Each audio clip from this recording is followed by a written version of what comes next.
லைஃப்பில் இந்த மாதிரி ஒரு பெயின்ஃபுல்லான ஒரு சுச்சுவேஷனை நான் ஃபேஸ் பண்ணதே கிடையாது. மனசு முழுக்க வலி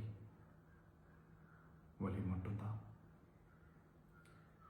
இந்த சுற்றுப்பயணத்தில் என்னென்ன மக்கள் பார்க்க வராங்க, அதுக்கு ஒரே ஒரு காரணம் தான், அவங்க என் மேலே வச்சிருக்கிற அன்பும் பாசம். அந்த அன்புக்கும் பாசத்துக்கும் நான் எப்பவும் கடமைப்பட்டிருக்கிறேன். அதனால தான் இந்த சுற்றுப்பயணத்தில் மற்ற எல்லா விஷயங்களையும் தாண்டி மக்களுடைய சேஃப்டி, அதில் எந்த காம்ப்ரமைஸும் பண்ணிடக்கூடாதுன்றதுக்காக தான் அது என் மனசில் ரொம்ப ஆழமாக இருக்கும் அந்த எண்ணம். அதனால தான் இந்த அரசியல் காரணங்கள் எல்லாத்தையும் தவிர்த்துட்டு ஒதுக்கி வச்சுட்டு மக்களுடைய சேஃப்டி மட்டும் மைண்டில் வச்சுக்கிட்டு அதுக்கான இடங்களை சூஸ் பண்ணுறது, அதுக்கான இடங்களை பார்த்து பெர்மிஷன் கேட்குறது, போலீஸ் டிபார்ட்மெண்ட்டில் அதை ரிக்வெஸ்ட் பண்ணி கேட்போம். ஆனால் நடக்கக்கூடாதது நடந்துருச்சு.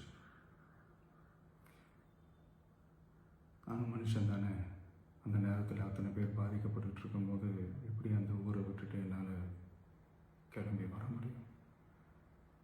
நான் திரும்ப அங்கே போகணும்னு இருந்துச்சுன்னா அதை ஒரு காரணம் காட்டி அங்கே வேறு சில பதட்டமான சுச்சுவேஷன்ஸ், வேறு சில சம்பாவிதங்கள், அந்த மாதிரி எதுவும் நடந்துடக்கூடாதுன்றதுக்காக தான் நான் அவாய்ட் பண்ணேன்.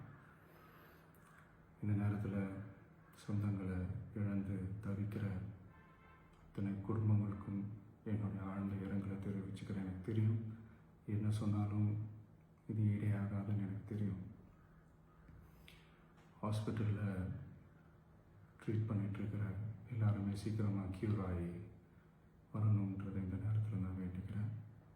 கூடிய சீக்கிரமே உங்கள் எல்லாரையும் நான் சந்திக்கிறேன். இந்த நேரத்தில் எங்களுடைய வலிகளை, எங்களுடைய நிலைமையை புரிஞ்சுக்கிட்டு எங்களுக்காக பேசின அரசியல் கட்சிகளை சார்ந்த நண்பர்கள், தலைவர்கள் அனைவருக்கும் என்னுடைய நன்றியை தெரிவிச்சுக்கிறேன்.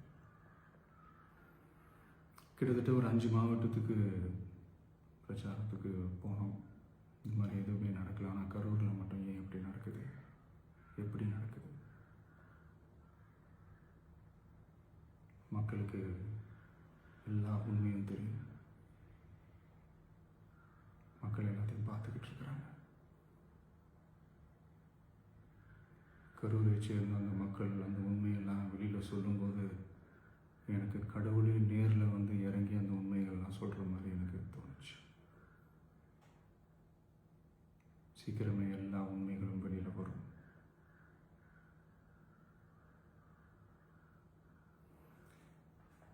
எங்களுக்கு தரப்பட்ட இடத்துல நாங்கள் போய் அந்த அந்த ஸ்பாட்டில் நின்று நாங்கள் பேசிட்டு வந்தோம். அதை தாண்டி எந்த தவறும் எங்கள் சைடில் நாங்கள் எதுவும் செய்யலை. பட் இருந்தாலும் எங்கள் கட்சியை சேர்ந்த நிர்வாகிகள், தோழர்கள் மேலே எஃப்ஐஆர், அது மட்டும் இல்லை சோஷியல் மீடியாவை சேர்ந்த நண்பர்கள், தோழர்கள், அவங்க மேலே எஃப்ஐஆர்லாம் போட்டு இப்போ பிடிச்சிட்டு இருக்கிறாங்க.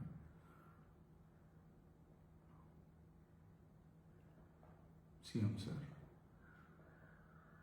உங்களுக்கு ஏதாவது இந்த பழி வாங்கணும் அப்படின்ற எண்ணம் ஏதாவது இருந்துச்சுன்னா என்ன வேணாலும் பண்ணுங்க. அவங்க மேலே கை வைக்காதீங்க. நான் ஒன்று வீட்டில் இருப்பேன், இல்லை நான் ஆஃபீஸில் இருப்பேன். என்ன வேணாலும் செய்யுங்க. நண்பர்களே, தோழர்களே, நம்மளோட அரசியல் பயணம் இன்னும் ஸ்ட்ராங்காக, இன்னும் தைரியத்தோட